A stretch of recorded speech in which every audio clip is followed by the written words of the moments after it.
बिहार सरकार के मंत्री जनक राम का प्रेस कॉन्फ्रेंस। मुन्ना शुक्ला के दिए गए बयान पर जमकर हमला बोला। कहा बिहार के अनुसूचित समाज का अपमान किया है। कहा राजद फिर से बिहार को सांप्रदायिक हिस्सा में धकेलना चाहती है। बिहार सरकार के मंत्री जनक राम का प्रेस कॉन्फ्रेंस कर मुन्ना शुक्ला के दिए गए बयान पर जमकर हमला बोला। जनक राम ने कहा मुन्ना शुक्ला ने कहा था मैं भूमिहार हूँ, चमार नहीं हूँ। शुक्ला ने पूरे बिहार के अनुसूचित समाज का अपमान किया है और तेजस्वी प्रसाद यादव ने अभी तक कोई प्रतिक्रिया नहीं दी है, ना कोई बयान दिया है। मैं मंत्री हूँ, चमार समाज में पैदा हुआ हूँ और गर्व से करता हूँ अपने समाज पर। उन्होंने कहा लालू यादव राबड़ी देवी ने खंडन नहीं किया है। दलितों के अपमान के बयान का राजद फिर से बिहार को सांप्रदायिक हिस्सा में धकेलना चाहती है। इंडिया गठबंधन के सभी नेता रामलीला मैदान में विपक्षी एकता के एकजुट होने पर कहा उनको जितना एकजुट होना है हो जाए। जो गड़बड़ करेंगे मोदी जी छोड़ेंगे नहीं। जनता वैसे लोगों का साथ नहीं देगी। प्रदेश के मुख्य प्रवक्ता आदरणीय जनक राम जी उपस्थित हैं। साथ ही भारतीय जनता पार्टी की वरिष्ठ नेत्री प्रदेश की प्रवक्ता आदरणीय सुहेल जी, प्रदेश के प्रवक्ता उपेंद्र सिंह जी, मीडिया के प्रभारी प्रभात मलाकार जी उपस्थित हैं। मैं विनम्र निवेदन करता हूं आदरणीय जनक राम जी से कि आज के इस प्रेस वार्ता को संबोधित करें।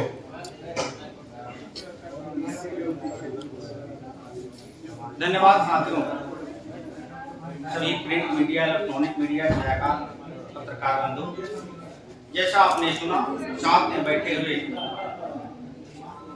श्रीमान दानिश इकबाल जी, मलाकार जी,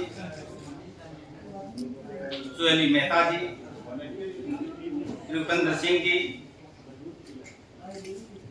आप सबको मालूम है कि लोकतंत्र में चौथे स्तंभ पत्रकार बंधु, प्रिंट मीडिया आप जाने जाते हैं। और आज बिहार में तीसरी नजर, तीसरी खबर के रूप में जो महागठबंधन के नेता हैं और खास करके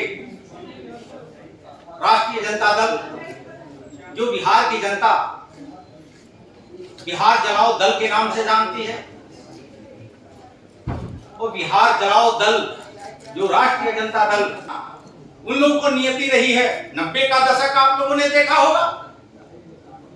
लक्ष्मणपुर बातें हो, चिनारी कांड हो, बड़ा संघर्ष करवाना, अगड़ा पिछड़ा का नारा देना, खूनी संघर्ष करवाना उनकी नियति रही है। अब तो बिहार के लोग अमन चमन की जिंदगी जी रहा है।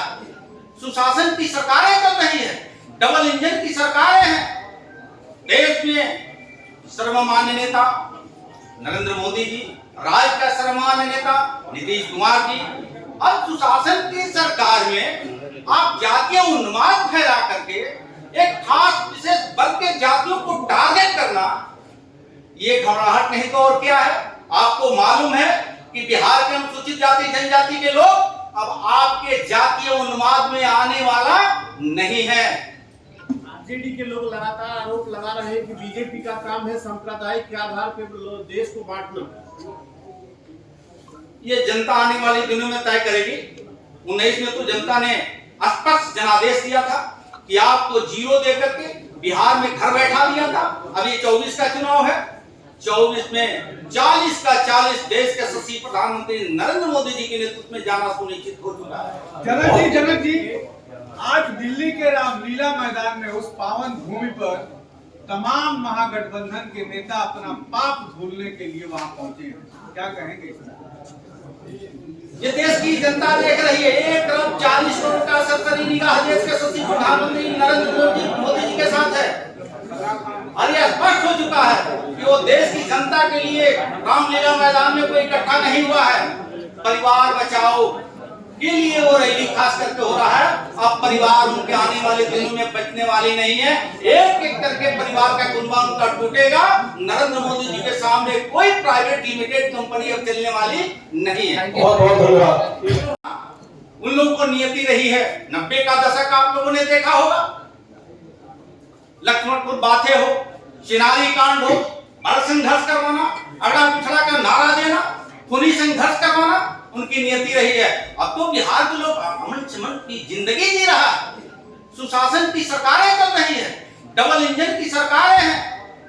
देश में सर्वमान्य नेता नरेंद्र मोदी जी, राज्य का सर्वमान्य नेता नीतीश कुमार जी, अब सुशासन की सरकार में आप जातीय उन्माद फैला करके एक खास विशेष वर्ग के जातियों को टारगेट करना, ये घबराहट नहीं तो और क्या है। आपको मालूम है कि बिहार के अनुसूचित जाति जनजाति के लोग अब आपके जातीय उन्माद में आने वाला नहीं है। आरजेडी के लोग लगातार आरोप लगा रहे हैं कि बीजेपी का काम है सांप्रदायिक के आधार पर देश को बांटना। ये जनता आने वाले दिनों में तय करेगी। 19 में तो जनता ने स्पष्ट जनादेश दिया था कि आपको 0 देकर के बिहार में घर बैठा दिया था। अब ये 24 का चुनाव है, 24 में 40 का 40 देश के यशस्वी प्रधानमंत्री नरेंद्र मोदी जी के नेतृत्व में जाना सुनिश्चित हो चुका है। जनक जी, आज दिल्ली के रामलीला मैदान में उस पावन भूमि पर तमाम महागठबंधन के नेता अपना पाप धुलने के लिए वहां पहुंचे हैं, क्या कहेंगे? ये देश की जनता देख रही है। एक तरफ 40 करोड़ का सरसरी निगाह देश के यशस्वी प्रधानमंत्री नरेंद्र मोदी जी के साथ है, और यह स्पष्ट हो चुका है कि वो देश की जनता के लिए रामलीला मैदान में कोई इकट्ठा नहीं हुआ है। परिवार बचाओ के लिए वो रैली खास करके हो रहा है। अब परिवार उनके आने वाले दिनों में बचने वाली नहीं है। एक एक करके परिवार का कुनबा उनका टूटेगा। नरेंद्र मोदी जी के सामने कोई प्राइवेट लिमिटेड कंपनी अब चलने वाली नहीं है। बहुत बहुत धन्यवाद।